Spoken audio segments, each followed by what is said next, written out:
आज अपन बात करेंगे भारत का परिवहन, ट्रांसपोर्ट ऑफ इंडिया। तो ट्रांसपोर्ट होता क्या है और इसके कौन कौन से पार्ट्स होते हैं, किस किस माध्यम से अपन ट्रांसपोर्ट कर सकते हैं। ठीक है, तो ट्रांसपोर्ट की अपन को आवश्यकता क्यों पड़ी, ये सारी चीजों की अपन इसमें पूरा सही तरीके से अपन बात करेंगे। ठीक है, तो ट्रांसपोर्ट क्या होता है, एक स्थान से दूसरे स्थान तक पहुंचने के लिए हमें जिन वस्तुओं की या जिन साधनों की आवश्यकता पड़ती है उन्हें अपन क्या बोलते हैं, संसाधन या परिवहन के साधन।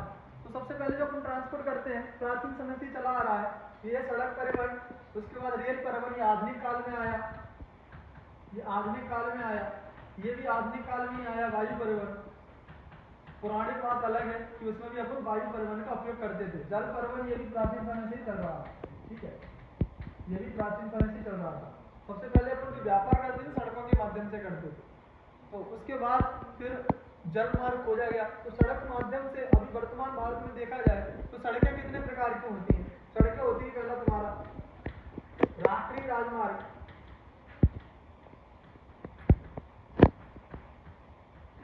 दूसरा है तुम्हारा राज्य राजमार्ग, तीसरा है तुम्हारा जिला सड़कें, और चौथा है तुम्हारा ग्रामीण सड़कें, ग्रामीण सड़कें। ठीक है, तो राष्ट्रीय राजमार्ग क्या होते हैं, राष्ट्रीय राजमार्ग होते हैं जो एक राज्य से दूसरे राज्यों को जोड़ते हैं, जिनका रखरखाव कौन करता है, केंद्र सरकार करती है। और ये एक संस्था है वो है NHAI। जो संस्था का नाम है वो क्या है, NHAI, national highway authority of India. वो क्या करती है, NH यानी राष्ट्रीय राजमार्ग को क्या करती है, रखरखाव करती है। काफी बार क्वेश्चन आया है राष्ट्रीय राजमार्गों का रखरखाव कौन करता है, तो राष्ट्रीय राजमार्ग को रखरखाव करता है NHAI, national highway authority of India, ये इसकी रखरखाव करती है। तो राष्ट्रीय राजमार्ग मैंने बताया 4 प्रकार की होती है सड़कें, राष्ट्रीय राजमार्ग, राज्यमार्ग और जिला सड़कें और ग्रामीण सड़क। तो राष्ट्रीय राजमार्ग, सबसे बड़ा राष्ट्रीय राजमार्ग कौन सा है तुम्हारा, वो है तुम्हारा NH44A। ये किस किस को जोड़ता है, ये कश्मीर को और कन्याकुमारी से जोड़ता है। इसकी लंबाई है वो है 3745 यानी 3745 किलोमीटर इसकी लंबाई है। किसकी, राष्ट्रीय राजमार्ग NH44 की। ठीक है, ये पहले NH7 था, पहले NH7 था जो वाराणसी से कन्याकुमारी तक था, वाराणसी से कन्याकुमारी तक था। अब इसी की लंबाई बढ़ाकर क्या कर दी है, इसको कहां तक शिफ्ट कर दिया, कश्मीर तक शिफ्ट कर दिया, और ये भारत का सबसे बड़ा राजमार्ग बन चुका है।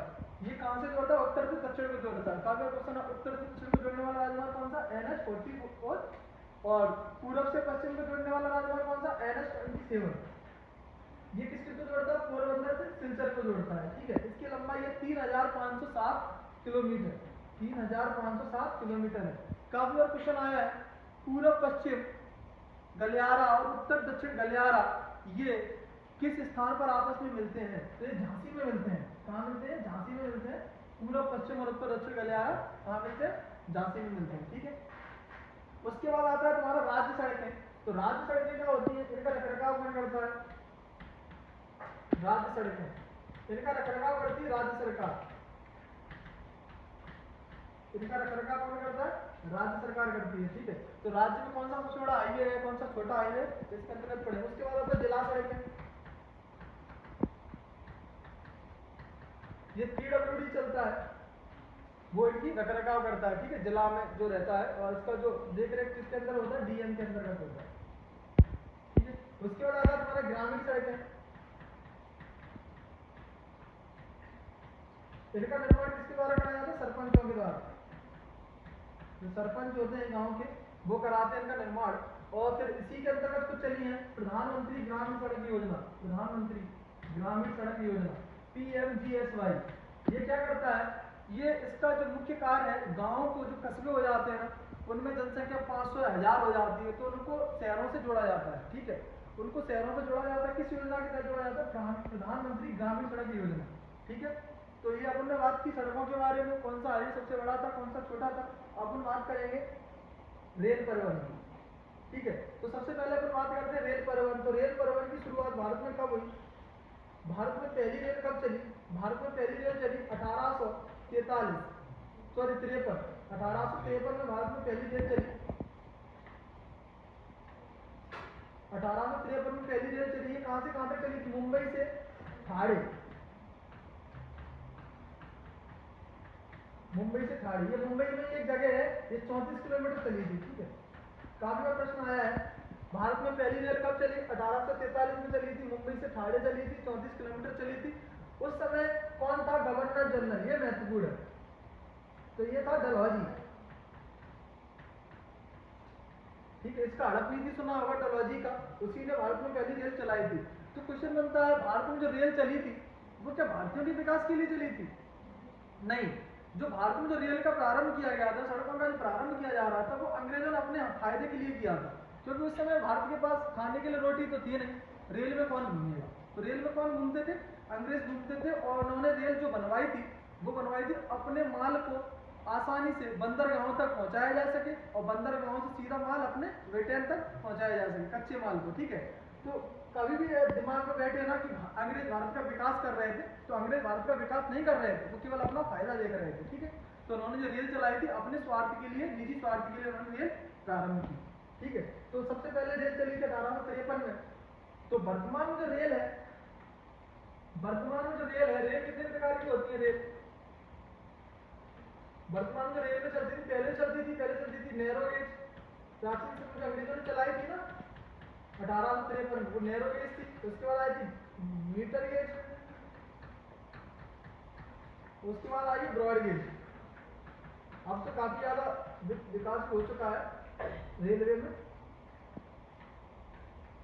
उसके बाद आया ब्रॉड गेज। तो नैरो गेज जो होती थी वो काफी छोटी होती थी, इसकी लंबाई समथिंग 2 फीट की समथिंग होती थी, यानी 24 इंच।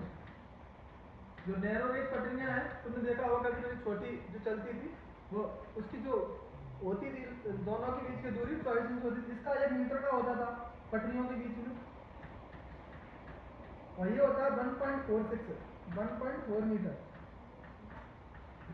Broad gauge. तो वर्तमान में जो पटरियां चल रही है ना, वो ब्रॉड गेज पे चल रही है। मतलब चौड़ी, जो रेलवे की तुमने देखा होगा ट्रैक पहले कम चौड़े थे, फिर उससे चौड़े, अब उससे चौड़े हो गए। अब तो बहुत सारी चीजें आ गई। पहले कोयले वाली ट्रेन चलती थी, कोयले वाली आई, फिर डीजल वाली आई, अब इलेक्ट्रिक ट्रेनें आ गई। ठीक है, इलेक्ट्रिक ट्रेनें आ गई। भारत में काफी ज्यादा विकास हो चुका है रेलों का। तो क्वेश्चन आता है, काफी बार क्वेश्चन आया, भारत में सर्वाधिक लंबी दूरी तय करने वाली ट्रेन कौन सी है? तो ये विवेक एक्सप्रेस। ये डिब्रूगढ़ से नीचे जाती कन्याकुमारी तक, डिब्रूगढ़ असम में है और कन्याकुमारी तक जाती है। भारत में सबसे लंबी दूरी की तय करने वाली ट्रेन कौन सी? विवेक एक्सप्रेस है। ठीक है, तो अपन ये सारी चीजें पढ़ेंगे। वर्तमान में रेलवे में कितने जोन है? 17 जोन है, और 18वां जोन जोड़ा गया है। एक मेट्रो भी बढ़ गई है, अलग अलग मेट्रो हो गई है। सबसे पहले मेट्रो कलकत्ता में चली थी तुम्हारी, ठीक है, उसके बाद दिल्ली में चली, अब तो जयपुर, लखनऊ, एमपी में भी अपने किन शहरों में मेट्रो प्रारंभ हो चुकी है, ये भी प्रश्न आ सकता है। तो एमपी में इंदौर और भोपाल दोनों शहरों में मेट्रो चल रही है। ठीक है, तो सबसे पहले जो इनका मुख्यालय पूछा जाता है रेलवे का, उत्तर मध्य रेलवे का मुख्यालय कहाँ है? इलाहाबाद है। तो देखिए 17 जोन है, 17 मुख्यालय है, ये दोनों चीजें प्रश्न काफी बार एग्जाम में आए हैं। ठीक है, तो अगला आता है तुम्हारा वायु परिवहन। तो वायु परिवहन क्या होता है? भारत में सबसे पहले वायु परिवहन की शुरुआत कब की गई थी? ये लगभग 1900 की समथिंग की गई, 1944-45 में टाटा थे, जे.आर.डी. टाटा, उन्होंने भारत में इसकी शुरुआत की थी। ठीक है, वायु परिवहन की। तो वर्तमान में वर्तमान क्वेश्चन बनता है, कौन सा जो हवाई अड्डा है वो अंतर्राष्ट्रीय स्तर का है, कौन सा राज्य स्तर का है, कौन सा राष्ट्रीय स्तर का है? ये हवाई अड्डा आते कौन सी पट्टियां हैं? जैसे कि मध्य प्रदेश में कई बार प्रश्न आता है, एमपीपीएससी में भी कई बार प्रश्न आया, मध्य प्रदेश में कितने हवाई अड्डे अंतर्राष्ट्रीय स्तर के हैं? तो केवल 2 हवाई अड्डे हैं जो अंतर्राष्ट्रीय स्तर के हैं। एक तो तुम्हारा अहिल्याबाई है जो इंदौर में है, दूसरा है राजा भोज जो भोपाल में है। ठीक है, अभी हाल ही में नया हवाई अड्डा बना है, ग्वालियर में बना है, और इसको भी सर अंतर्राष्ट्रीय हवाई अड्डे का दर्जा भविष्य में प्रदान किया जाएगा। क्वेश्चन बनता है मध्य प्रदेश में कितनी हवाई पट्टियां हैं? ठीक है, तो ये सारी चीजों की जानकारी अपन किसमें लेंगे? वायु परिवहन। उसके बाद आता है तुम्हारा जल परिवहन। जल परिवहन, तो जल परिवहन में किसका किया जाता है? इसमें क्या होता है, इसमें जो परिवहन किया जाता है समुद्रों में, नदियों में, नहरों में, उनके माध्यम से अपन सामान को एक स्थान से दूसरे स्थान तक भेजते हैं। ठीक है, जैसे कि सुएज नहर खुला, सुएज नहर से जैसे इसके बनने से क्या होने लगा, जो एशिया यूरोप के मध्य जो वाटर हाईवे था यानी वाटर यानी जलमार्ग था, उसकी क्या हो गई, दूरी कम हो गई। ठीक है, तो स्वेज नहर आया, ऐसी पनामा नहर आया। ठीक है, तो क्वेश्चन आता है, काफी प्रश्न आता है पनामा नहर किस किस को जोड़ता है, तो क्वेश्चन ये आप कमेंट बॉक्स में देना इसका आंसर। स्वेज नहर किस किस को जोड़ता है, इसका भी आंसर आप कमेंट बॉक्स में ही देना।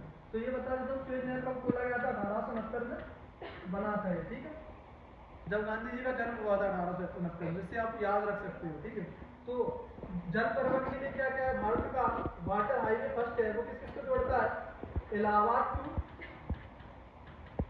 हल्दिया, इलाहाबाद से हल्दिया को जोड़ता है वाटर हाईवे। ठीक है, तो ये वाटर हाईवे है। और ऐसे ही कौन कौन से वाटर हाईवे, अभी हाल ही में जल परिवहन को क्यों बढ़ावा दे रही गवर्नमेंट सड़क परिवहन की तुलना में, जल परिवहन को बढ़ावा देने के पीछे रीजन ये है क्योंकि अगर अपन जल परिवहन को विकसित करेंगे तो वहाँ पे जो नदियों के किनारे है वहाँ पे क्या होगा, रोजगार डेवलप होंगे, रोजगार डेवलप होंगे तो लोगों को क्या होगा, और उनकी आजीविका चलाने के साधन प्राप्त होंगे, उन्हें उनकी आजीविका चलाने आजीविका भी चलेगी उसी से। और दूसरा होगा वहाँ पे ट्रैफिक कम लगेगा, ट्रैफिक कम लगेगा और कार्बन का एमिशन कम होगा।